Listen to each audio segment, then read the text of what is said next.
এই খসড়ায় 4টা অধ্যায় এবং 20টা ধারা রয়েছে।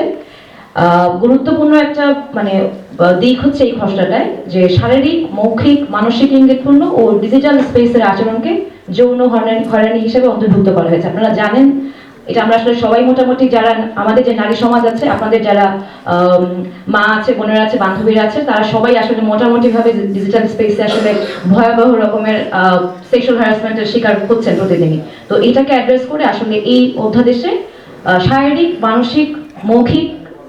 মানসিক ইঙ্গিতপূর্ণ, শারীরিক, মৌখিক ও ডিজিটাল স্পেসের আচরণকে যৌন হয়রানি হিসাবে অন্তর্ভুক্ত করা হয়েছে।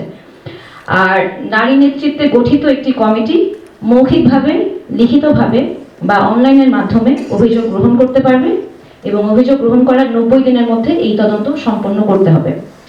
অভিযোগকারীকে নিরাপত্তা ও মানসিক সহায়তা প্রদানের বিষয়টিকে বিবেচনা করা হয়েছে এবং শিশু ও প্রতিবন্ধীদের জন্য যেহেতু সেন্সিটিভ ওইটা অনেক বেশি, সেজন্য তাদের জন্য আলাদাভাবে বিশেষ ব্যবস্থা এই অধ্যাদেশে আছে। তদন্তের সম্পূর্ণ গোপনীয়তা যাতে নিশ্চিত করা হয় সেটার প্রাধান্য দেওয়া হয়েছে। আর অপরাধের মাত্রা অনুযায়ী আসলে শাস্তির বিধান থাকছে। এই ক্ষেত্রে শাস্তির বিধানের মধ্যে যেগুলো রয়েছে, একটা হচ্ছে সতর্কীকরণ, বরখাস্ত বা চাকরিচ্যুত করা, বহিষ্কার করা বা ক্ষতিপূরণের বিধান এখানে আছে।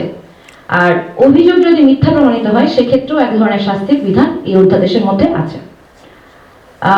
অভিযোগ কমিটিগুলো হবে স্থানীয় পর্যায়ে, জাতীয় পর্যায়ে, জেলা, উপজেলা পর্যায়ে এবং 90 কার্য দিবসের মধ্যে আসলে এই কমিটির বিধিমালাটা কিভাবে প্রণয়ন করা হবে সেটা বাধ্যতামূলক করা হয়েছে। এটা একটু আমি আপনাদেরকে পরে আরেকটু ডিটেলটা দিয়ে দিব, আমি লিখেই দিয়ে দেবো, কারণ এটা নিয়ে একটু আমারও কনফিউশন আছে। আসলে এটা আমি একটু জেনে দিই, তারপর আপনাদেরকে জানাবো। আরেকটা অধ্যাদেশ যেটা, সেটা নিয়ে বলি, পারিবারিক সহিংসতা প্রতিরোধ অধ্যাদেশ 2026। এটাও আজকে নীতিগত অনুমোদন পেয়েছে। এই খসড়ায় 7টি অধ্যায়, 30টি ধারা রয়েছে। এর মধ্যে উল্লেখযোগ্য কয়েকটা বৈশিষ্ট্য হচ্ছে আশ্রয় কেন্দ্র,